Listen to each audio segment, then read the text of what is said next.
सरल सीधे व्यक्ति को संसार में कष्ट सहने पड़ते हैं, पर चालाक व्यक्ति संसार में सुख पाता है, सफल हो जाता है। सफल नहीं होता, ये गलत शब्द है। सफल नहीं होगा। अभी कोई चालाकी से सफल हो सकता है। रावण जैसा कोई चालाक पुरुष था, सब विद्याओं का ज्ञाता, परम चालाक था। कालनेमि से बढ़कर कोई चालाक था?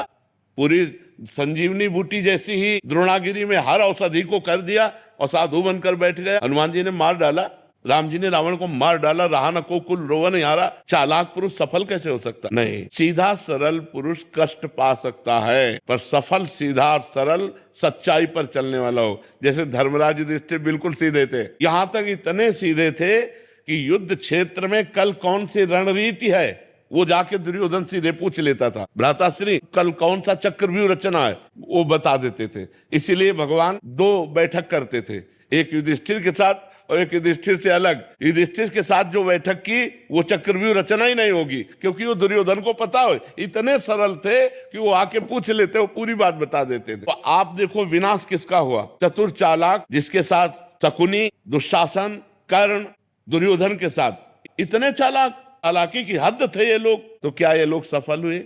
नहीं, सफल हुए सीधे साधे युधिष्ठिर जी महाराज। तो चालाक पुरुष तुम्हें सफल होते नजर आएगा, लेकिन सफल नहीं हो सकता।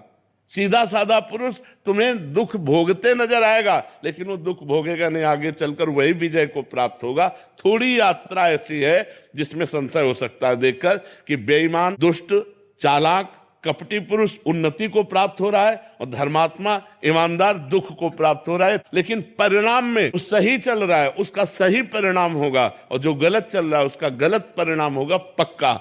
उसका पुण्य उसको साथ दे सकता है, लेकिन जो जीवन का परिणाम है वो ये पद नहीं है। मरोगे तो तुम्हारे साथ पद नहीं जाएगा, तुम्हारे साथ रुपया नहीं जाएगा, अच्छाई जाएगी, तुम्हारे सत्कर्म जाएंगे।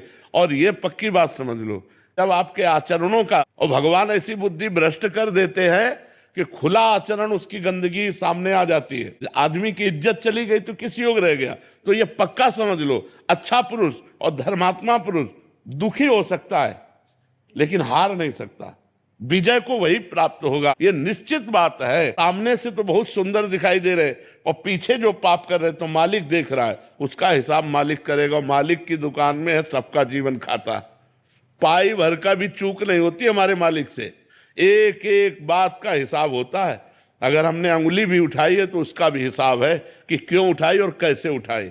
परमात्मा सबको देख रहा है, इसलिए ये मत जानो कि कोई देख नहीं रहा है, हम अच्छाई कर रहे हैं, हमें बुराई पर बुराई मिलती चली जा रही, कोई हमारे देख नहीं। परमात्मा देख रहा है। और जो एक है कि मैं छल कपट बुराई से बढ़ रहा हूं, तो देख लेना तुम नष्ट हो जाओगे।